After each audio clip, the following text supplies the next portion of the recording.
On va parler Industrie 4.0 et vous allez voir pourquoi on s'intéresse au sujet. Vous savez qu'on fait beaucoup de voyages de veille et on a ce petite thématique qui s'appelle Innovation Come from the Fringe. Donc on a vu beaucoup ça dans le domaine du business. Donc c'est jamais un acteur de l'écosystème qui met un pavé dans la main, c'est toujours quelqu'un qui vient de la bordure. Et cette problématique, cette problématique, dans le monde de l'industrie, elle devient très prégnante. Et ça devient une question fondamentale. Et alors, qu'est-ce qui se passe? Qui sont les acteurs? Quels sont les phénomènes de société qui viennent disrupter tout ça? Bon, il y a les 8 technos qui surfent sur la loi de Moore. Donc, grosso modo, vous voyez ces 8 technos et qu'est-ce qu'on peut faire dans le domaine industriel?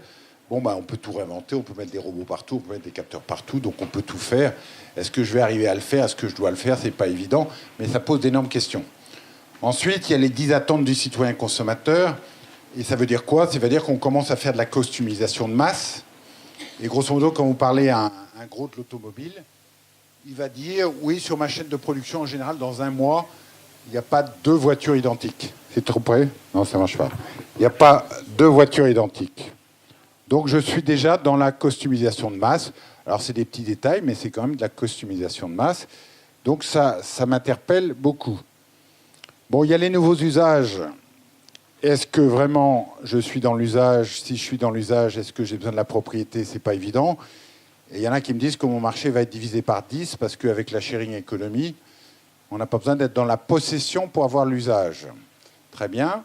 Ensuite, il fut un temps, vous vous rappelez le bon vieux temps 1980, 90, on avait des usines. J'ai beaucoup travaillé dans la chimie et des fois il y avait des petits lâchers ça faisait pète quoi, mais c'était un peu notre faute quoi. On avait fait une petite bêtise, on s'arrangeait avec le préfet, etc. Mais voilà pas maintenant que tous les méchants de la cyberespace, ils veulent m'attaquer.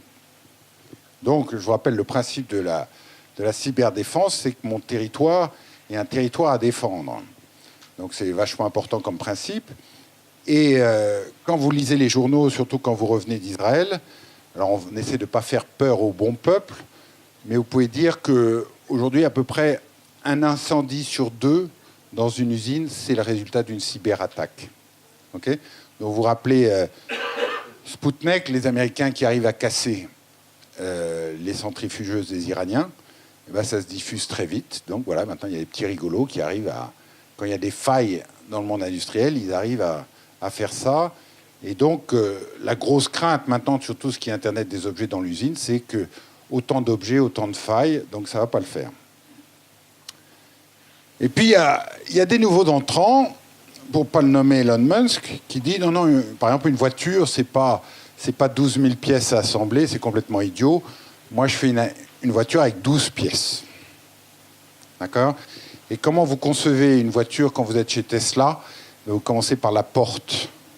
Parce que la porte, c'est ce qui est le plus important. Donc on lui a dit 15 fois que c'était impossible. Cet ingénieur lui a dit 15 fois. Il dit, viens voir SpaceX, tu vas voir, là-bas, on arrive à le faire. Et puis, faire de la soudure d'aluminium, on le fait dans l'espace, donc pourquoi on ne le ferait pas dans l'automobile? Bon, mais alors en même temps, c'est le seul, parce que les autres, quand vous suivez un peu l'histoire de driverless car dans la Silicon Valley, tout le monde a dit on va y aller, on va y aller. Puis quand ils se sont rendus compte ce que c'est que de construire une voiture avec 12 000 pièces, c'est quand même un peu compliqué. Donc finalement, Apple n'a pas construit de voiture, Google n'a pas construit de voiture. Alors peut-être que c'est pas un scoop, hein, spéculez pas tout de suite, mais demain, on va peut-être apprendre que Apple a racheté Tesla. Parce que c'est assez intéressant comme synergie. Donc, il y a des trucs à faire. Bon, voilà. Mais manufacturing, c'est compliqué. Bon, puis il y a Amazon qui me dit, mais non, ton usine, plus personne n'en a besoin. Donc on fait de la mass customization, et puis, si possible, dans les 35 minutes. Donc une fois que vous avez designé, que ça soit, je sais pas quoi, votre objet fétiche en digital, vous cliquez sur Enter, vous avez mis votre carte de crédit, et la camionnette qui est dans les parages a des imprimantes 3D, et votre produit customisé, il est chez vous en 45 minutes. Voilà, donc ils essayent ça, donc c'est assez perturbateur. Bon, et puis, vous avez compris les nouveaux business models qui vont assez vite. Il y a un trend qui est très très fort, ça s'appelle optimisation des capacités des tiers pour mon propre profit. D'accord? Donc dans l'hôtellerie, ça a très bien marché. Donc maintenant, les hôteliers, ils vendent 40% de leurs chambres par Internet. Et là, vous avez une petite boîte qui s'appelle Béton Direct. Béton Direct, c'est un ancien de Lafarge qui s'est dit, bah, tiens, les bétonniers, ils ont des capacités à plus savoir qu'en faire. Tu voudrais pas en vendre ta capacité marginale sur ma plateforme? Donc ça y est, ils ont mis le doigt là-dedans. Et Béton Direct, maintenant, vous dites, bon, je veux une toupie, demain à Issy-les-Moulineaux, et puis alors, ça y est, hop, voilà la meilleure rapport qualité-prix. Donc potentiellement, il y a des gens qui vont optimiser mes assets industriels pour compte de tiers. Waouh! Et puis là, on était en Silicon Valley, donc ça retenait ça, c'est assez drôle, mais c'est sérieux, c'est FAF. Factory as a forest. Mais oui, tu vis dans un écosystème, c'est comme une forêt.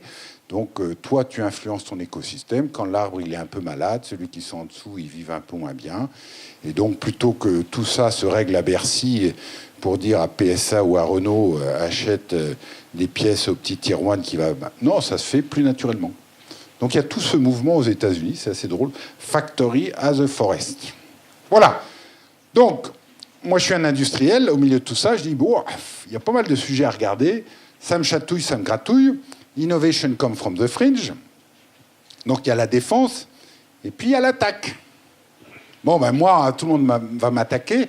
Et moi, qu'est-ce que je vais aller faire? Et là, on commence à voir des choses assez intéressantes. Donc, on voyait Zuara avec un gros industriel. Et Zuara, il disait, les gars... Use the automotive industry, you are the spoiled kids of UX. L'enfant gâté de la user experience. Vous ne le savez même pas. Voilà.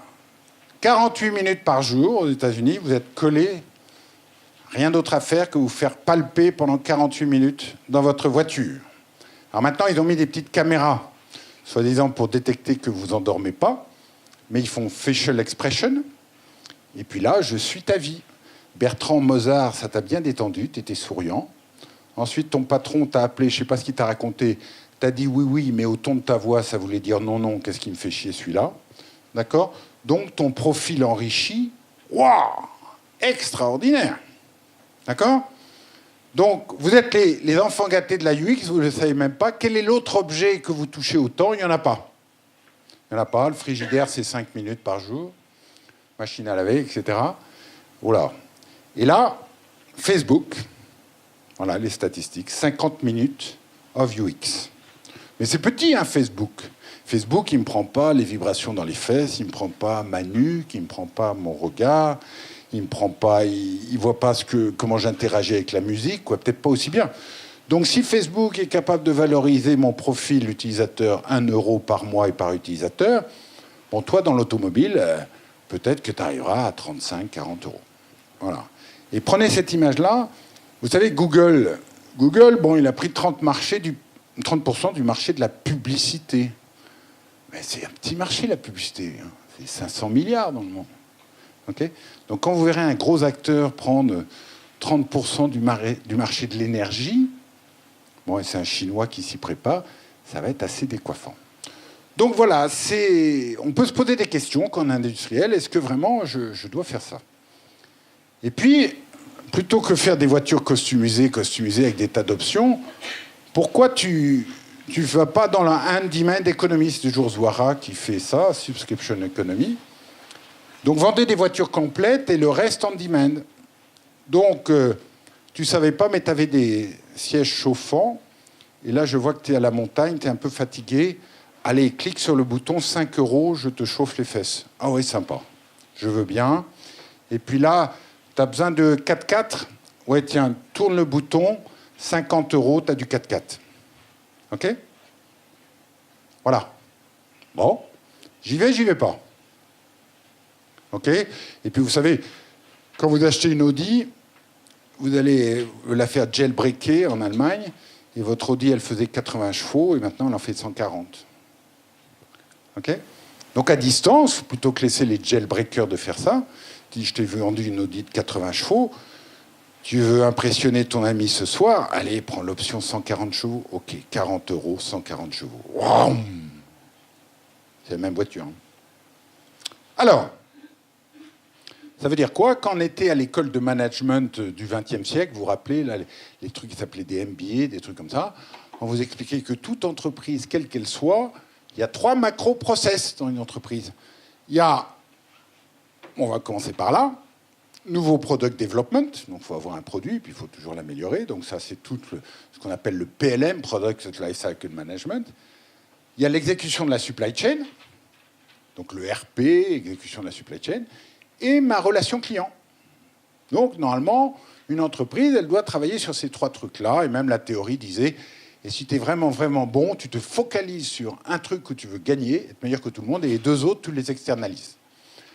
Donc ça, c'était le bon vieux temps. Et donc, on mettait 15% des employés qui collaboraient sur le PLM, 10% des employés qui collaboraient sur Supply Chain Management. Et puis, le CRM, tout d'un coup, il y a un gars qui a fait un truc génial, il s'appelle Salesforce, et il est en train de vendre le concept qu'on va mettre 100% des employés sur Salesforce.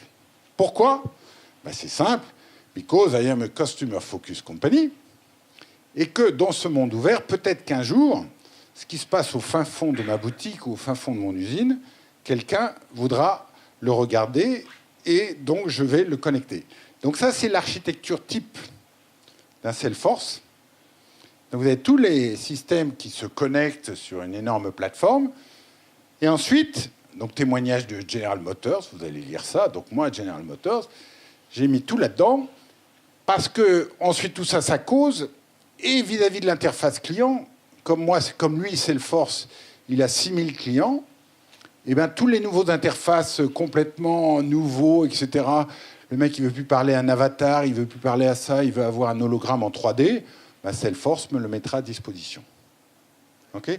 Donc j'ai à la fois le backbone du data et potentiellement la façon de restituer dans les moyens les plus sexy. Et ça, c'est Salesforce qui s'occupe pour moi. Alors, quand vous êtes dans manufacturing, là on part en Inde dans quelques jours, Frugal, c'est important, Frugal Innovation, donc vous savez que ça a été accéléré par le digital. Et puis Naviraju, donc il dit, l'essentiel dans Frugal, c'est de construire ce que tu as sur ce que tu as en abondance. Donc quand tu es indien, qu'est-ce que tu as en abondance? De l'IT. D'accord? Donc toi, qu'est-ce que tu as en abondance? Ben, supposons que tu es une boîte industrielle, tu as une strong lean culture, construis là-dessus. Donc fais du lean, et ça pousse tellement fort, et ça on le voit bien au think tank management du futur, que ça continue à transpirer vers le corporate, et tout d'un coup on bascule dans entreprise libérée. Donc vous voyez, par le manufacturing, on touche tous les aspects, et peut-être que tu es un champion du monde du training, parce que les gros industriels, ils forment des employés, et c'est peut-être ça qu'il faut que tu regardes. Donc, pour finir, l'industriel, après, il vient et dit, mais quelle est ma Yuka? Alors, pour ceux qui n'auraient pas suivi le film pris par les élections, Yuka, ça veut dire Unique Unfair Competitive Advantage. Donc, le mot unfair, en américain, c'est l'enfant gâté qui dit That's unfair, they have that, I don't have it. Okay. Donc, qu'est-ce qui fait la jalousie de tous les start-upers de la Terre?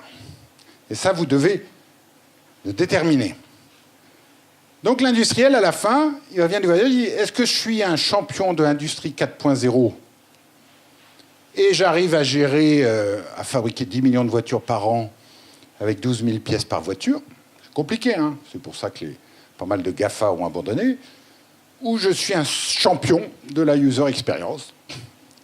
Et ma voiture, je te la donne. Tu signes comme sur Facebook, 15 pages sans les lire.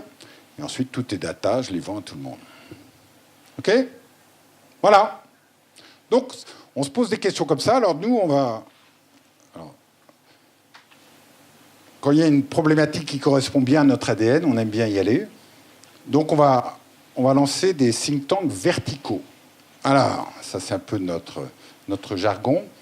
Avant, on avait surtout des think tanks transverses, vous voyez, qui touchaient tous les secteurs, en commençant par la UX, intelligence artificielle, big data, open innovation, cybersécurité, blockchain, formation perpétuelle, nouveau business model.